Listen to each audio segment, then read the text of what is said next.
Ben is just a nickname of the 13.5-ton bell that lives inside the tower and chimes the hour and the hour only. So we can't see Big Ben, you can only hear it. And if you was wondering where it got its name from, it was named after a man called Sir Benjamin Hall.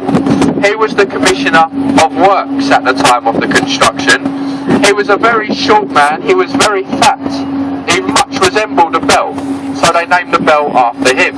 But one of London's best kept secrets, one of London's unknown facts, is that his name wasn't actually Benjamin, that was only his middle name. His name was Richard, but they thought it'd be a bit inappropriate to call the bell Big Richard. Hello. Glad a couple of you are on my wavelength anyway. A few of you will get that one a bit later. Now coming up on your right hand side we've got the large Ferris wheel, the London Eye. Anybody going on the Eye today? Or anybody been on the Eye today? I'll tell you about it anyway. It stands at 450 feet tall with 32 individual glass capsules. Now the simple reason that there are 32 is because there are 32 boroughs in London. So each capsule is a representative of a borough. Now each one of those capsules can carry up to 25 people, and on a nice summer's day the London Eye will make around £10,000 a spin, which is every half an hour. And we've worked out to at the end of a nice sunny busy day the London Eye makes around £250,000, and so it's more commonly known throughout London as the Wheel of Fortune, because it is making an absolute fortune. Now you can even hire out a glass capsule on the London Eye for £1,000, and a lot of people recently have been getting married on the Eye. There's been over 500 weddings on there. And what you do is you meet your bride and your vicar at the bottom there with your guests in a nice bottle of champagne, and you get into the pond. You say your vows on the way up to the top, so when you're going up, do you take this man, do you take this woman? Then when you get right to the very top, 12 o'clock, that's when you say I do, have a little kiss, and it's all downhill after that, in most cases. And they do also give you the option to open the door and jump out as well.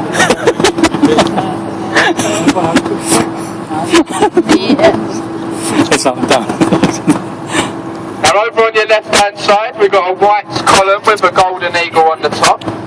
That is a shrine to our pilots and soldiers who lost their lives in the First and Second World Wars. And quite an interesting fact about that, the golden eagle on the top is actually made from enemy ammunition, which I think is quite interesting. The bridge ahead of us, this is Charing Cross Railway Bridge.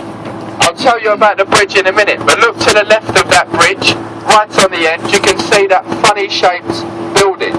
That's Charing Cross Railway Station. And the architect who designed that building actually won £10,000 for making it look like a train entering into a station. And if you look very closely at that building, maybe squint a little bit, you can actually see that it doesn't look anything like that at all. I don't know what he was on when he built it, but it must have been very strong. It looks more to me, in my opinion, like a 1950s American jukebox. But that is just my opinion, I don't know what you think.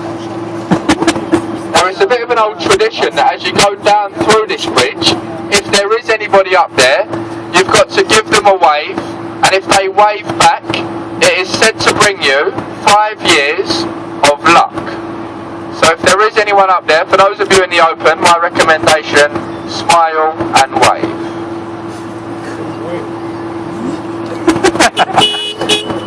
Just like that. There we go, some lovely people on the bridge today. Spring! Nice girls.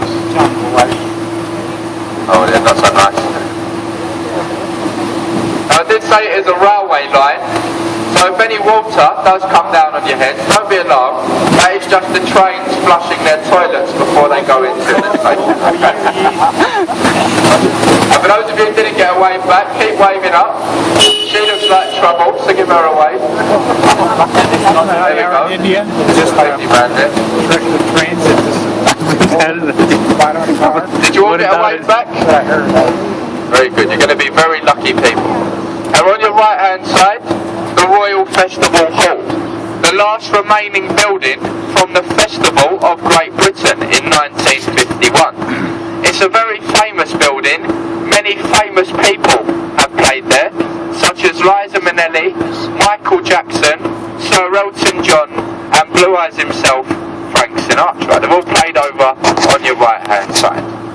And if you've got your cameras ready, coming up on your left hand side, a photo of London's oldest monument, Cleopatra's Needle. And the needle itself is over 3,500 years old, and it was given to us from a thankful Egyptian government for the victory over France at the Battle of the River Nile. And there's an exact replica of that monument that's pinned to that needle in Central Park, New York City. One for the ladies ahead of us, we've got Waterloo Road Bridge, more commonly known on the river as the Ladies' Bridge. And the reason for that, when it was constructed, most of the men were out fighting at war, fighting for king and country, which left it simply down to the women. And being women, they used the most expensive stone that they could get their hands on, which was a Portland self-cleaning stone, funnily enough. And every time it rains here in London, which isn't very often, the bridge will get a thorough clean. As we go under the bridge, if you look to either side and above, you'll see that it's very dirty where the rain doesn't penetrate. But on the outside, as you can see, it's still as good as new. So well done, girls. Give yourselves a little pat or a clap if you want to, a little round of applause, because you did a fantastic job on the bridge. So be very proud of yourself. Of course, there was a man in charge of that job. Or at least he thought he was anyway. Now on your right hand side, behind the trees, the grey building with the flashing signboard on the front, that looks a bit to me like a multi-storey car park. Well, it isn't. That is actually London's Royal National Theatre. But you wouldn't think it to look at that building, would you? It gets voted year after year by some of the country's leading architects as being the ugliest building in London. Now, I actually disagree with that myself. I think that that is the ugliest building in the world. Prince Charles described that building as looking like the back end of a nuclear power station. And we have to agree with Prince Charles because he knows what ugly things look like. And that shows exactly how many of you can understand a word of what I'm saying. Show of hands if you can understand me. Now on your left hand side, a white boat with a white canopy on the top. That is called the St. Catherine, and that is the former royal barge, which means that any time a member of the royal family would have came onto the river, that would have been the boat that they used, the one on your left hand side. They use a different one now, which is called the Royal Nor, and it's a bit further downriver at Wapping. For those of you going on to Greenwich, you'll see that a bit later on. Another large white vessel over on your left hand side, we've got the Wellington. She was a former New Zealand Navy sloop, but is now permanently moored here as a drinking club, a floating livery hall to the Honourable Company of Master Mariners. And to become a Master Mariner, you must have served a minimum of 25 years as the captain of a ship at sea. And the head of that drinking club, that livery hall, is the Queen's husband, Prince Philip. He was a captain for a very long time.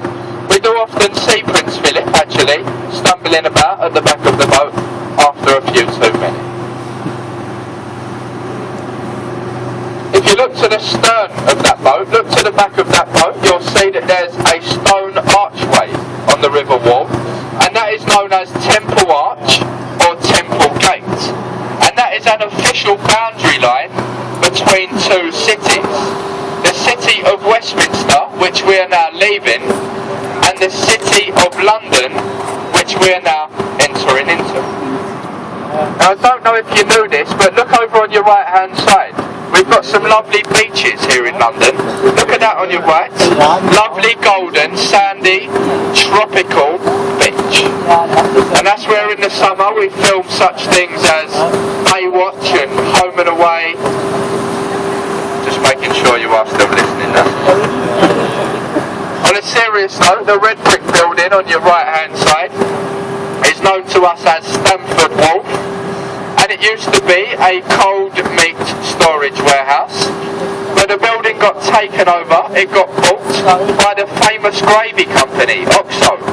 And they're very clever because you're not allowed to advertise on the banks of the River Thames. It's actually illegal as this is the Queen's River. But if you look at the tower up the top, you can see that they put their windows in as OXO. And at night time that will glow up with an luminous red colour, and they get free advertisements all over London. Also up the top, the glass canopy is a Harvey Nichols restaurant, voted one of the top 10 restaurants in London. And all that I can tell you personally about that restaurant is that it's very nice, it's very expensive, and I've never been there. We do often see people being sick over the side there. And it's not because of the food, it's because they just received their bill. Very, very expensive.